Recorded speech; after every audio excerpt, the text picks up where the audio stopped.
Halo teman-teman, saya Kansa dari Yuk Kita Bicara Public Speaking Course. Teman-teman, apa kabar di hari ini?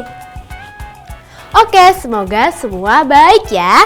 Oh ya teman-teman, kalian punya mainan atau boneka gitu di rumah? Pernah nggak kalian kebayang kalau mainan kita bisa hidup? Kira-kira kayak gimana ya? Nah, hari ini Kansa akan bercerita tentang Pinocchio, boneka kayu yang bisa berbicara. Wih, seperti apa ya? Yuk kita simak ceritanya. Pada zaman dahulu, hidup seorang pria tua bernama Bapak Geppetto. Ia hidup sendiri dan bekerja sebagai pengukir kayu untuk mendapatkan uang. Suatu hari, Pak Geppetto ingin mengukir sebuah boneka kayu laki-laki yang diberi nama Pinocchio. Ia lalu berandai-andai bahwa boneka itu hidup dan menjadi anak laki-lakinya untuk menemani hidupnya. Seandainya boneka ini benar-benar hidup dan menjadi anak laki-lakiku, kata Pak Geppetto. Pak Geppetto tidak tahu bahwa kayu yang ia gunakan untuk mengukir Pinocchio adalah kayu ajaib.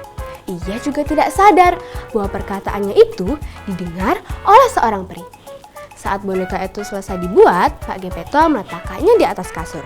Sang peri pun menggunakan kekuatannya untuk menghidupkan Pinocchio.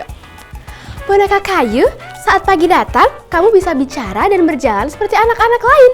Suatu hari, kamu bisa membuktikan bahwa kamu nyata dan benar-benar seorang anak laki-laki, kata peri. Tiba-tiba, mata Pinocchio terbuka. Keesokan paginya, Pak Geppetto begitu terkejut karena dia melihat boneka yang dibuatnya bergerak. Boneka itu bahkan bisa bicara dan memanggilnya ayah. Ada apa ini? Kenapa anggota tubuhnya mulai bergerak? Kamu juga bisa bicara? Tanya Pak Geppetto. Iya, aku putramu, Pinocchio, jawab Pinocchio. Sebelum Pak Geppetto kembali bicara, Pinocchio berlari keluar dari rumah Pak Geppetto. Pak Geppetto pun mengejar Pinocchio yang berlari kencang. Pinocchio, berhenti berlari. Ayo kita pulang, kata Pak Geppetto. Pinocchio semakin nakal dan tidak mau menuruti perintah Pak Geppetto. Ia pun berbaring di jalanan sambil tertawa. Aku tidak mau pulang. Aku ingin terus bermain. Aku tidak ingin terkurung di rumah saja. Hahaha, kata Pinocchio. Suatu hari, Pinocchio meminta untuk didaftarkan ke sekolah. Pak Geppetto pun menuruti keinginannya. Sekarang kamu bisa pergi ke sekolah, Pinocchio, kata Pak Geppetto. Keesokan harinya, Pinocchio pergi ke sekolah. Di perjalanan menuju ke sekolah, Pinocchio mendengar suara musik. Dan ternyata sedang ada pertunjukan sirkus. Selama pertunjukan, Pinocchio diajak naik ke atas panggung. Dan Pinocchio pun berhasil membuat pertunjukan itu meriah karena dia adalah boneka kayu yang tidak digerakkan oleh manusia. Sayangnya, Pinocchio justru terjebak dan ingin dimanfaatkan oleh pemilik sirkus. Ketika sedang bersedih karena terkurung, Pinocchio melihat seorang peri di dekatnya. Dia pun meminta pertolongan kepada peri. Peri lalu meminta Pinocchio untuk menceritakan semua yang dialaminya dengan jujur. Alih-alih jujur, Pinocchio justru berbohong. Mereka memaksaku datang ke sini, lalu memasukkanku ke dalam kandang, katanya. Tiba-tiba, hidung Pinocchio tumbuh memanjang. Setiap kali dia bicara bohong, hidungnya semakin panjang. Peri mengatakan bahwa Pinocchio harus berkata jujur supaya hidungnya tidak tumbuh panjang. Pinocchio akhirnya berkata dengan jujur.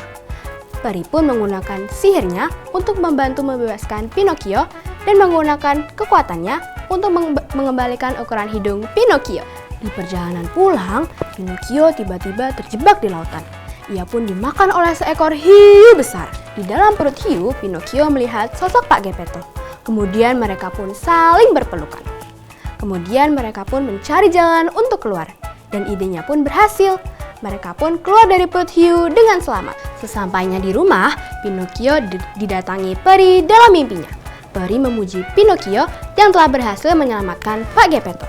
Kamu telah membuktikan sebagai seorang anak yang berani. Dan sekarang kamu telah menjadi anak laki-laki yang sesungguhnya, kata peri. Keesokan paginya, Pinocchio mendapati tubuhnya sudah berubah. Tubuh Pinocchio sudah menjadi tubuh manusia.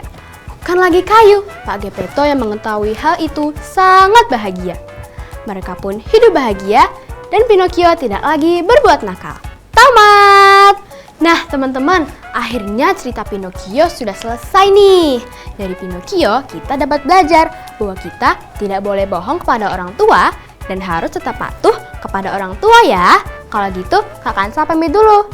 Sampai jumpa di cerita berikutnya. Dadah!